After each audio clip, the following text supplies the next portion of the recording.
Hello, everyone. My talk today is a comparison between our common wear of high heels and the ancient tradition of footbinding.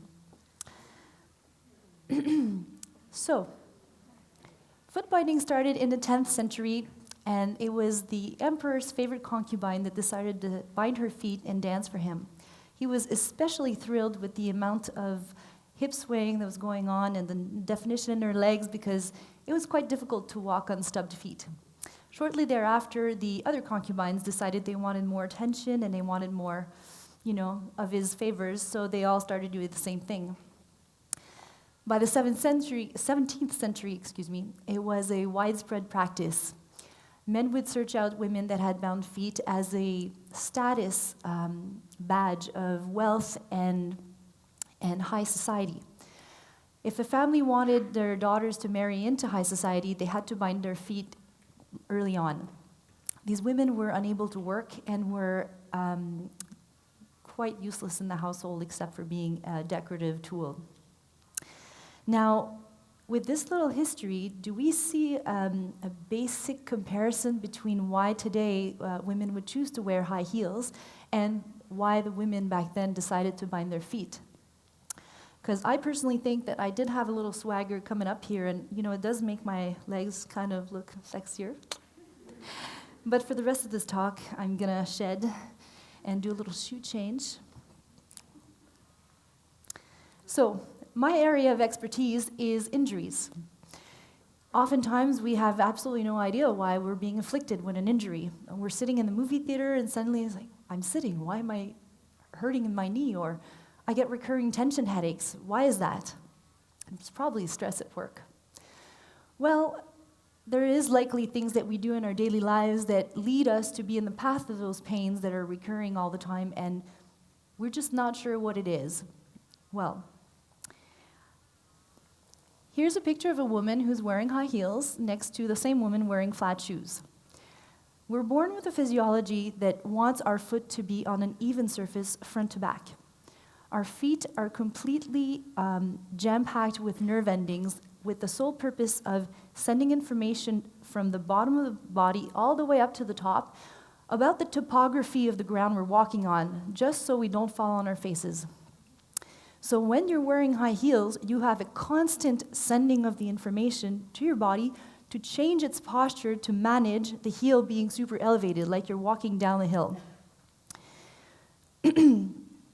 So we're going to go through the body a little bit layer by layer and overview a few things that might sound familiar to some of you and probably to a lot of you.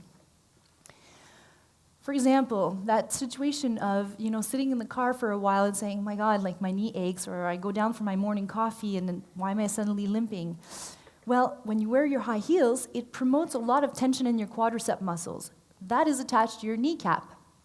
Or rather, your kneecap is attached to it, and it rides way up higher than normal and rubs onto the end of your thigh bone. Over time, it can develop things like patellofemoral syndrome, which is really kneecap rub-on-femur syndrome. It rubs, it irritates, and over longer periods of time, it can become osteoarthritis.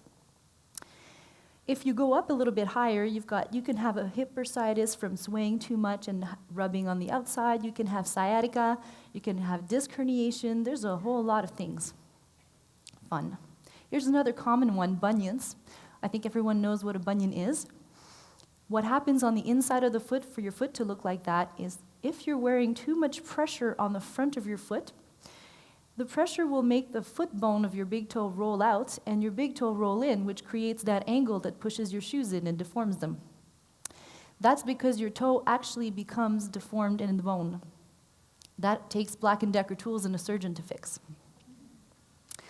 So, if we go back to the sciatica, I don't know if any of you know what it is, but you may not know the word, but that deep ache in your buttocks that radiates down to your thigh, and it's really hard to get rid of, don't know how to dig it out. Walking with your heels elevated promotes a flexion of your hips as well. That stretches often the piriformis muscles, and that passes right over your sciatic nerve and effectively plays violin on top of it. Enough irritation and you get that zinging down and it just aches and it won't go away. The same posture that will create the flexion of your hips will promote the rounding of your shoulders. Now, a lot of rounding of the shoulders all the time will create knots in your upper back. It's those knots that you get off the massage table and 20 minutes later they're back. Well, if you got back in your high heels, don't wonder why. If you combine that tension with the swaying in your spine will create shear and instability. Your body doesn't want to be unstable, it wants to be stable, so it will increase the tension to stabilize itself. So right up here at the neck, it will be the birth of a very nice tension headache that will be there all day long. So, when you go to the gym and you're training and you're repeating 3 sets of 12, day in and day out, and you're just going and you're trying to build and print on yourself a good mechanic and healthy body function. By the same mechanics, by wearing high heels, you're imprinting on yourself the mechanic of the high heel. What that means is when you get home and you take them off, well, the mechanic is still there. So, over time, it'll create all these things that'll come about, and it's really, really hard to get rid of. If you decide that you want to do something about it, you have a choice.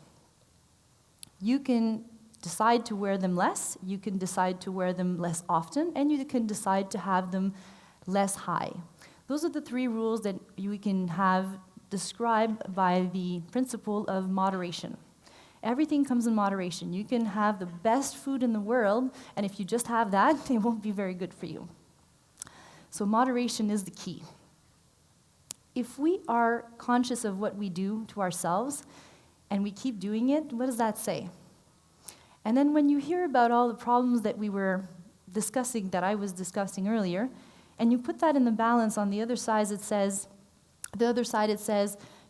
my legs look sexy, and, I look a little taller. Does that weigh as much now?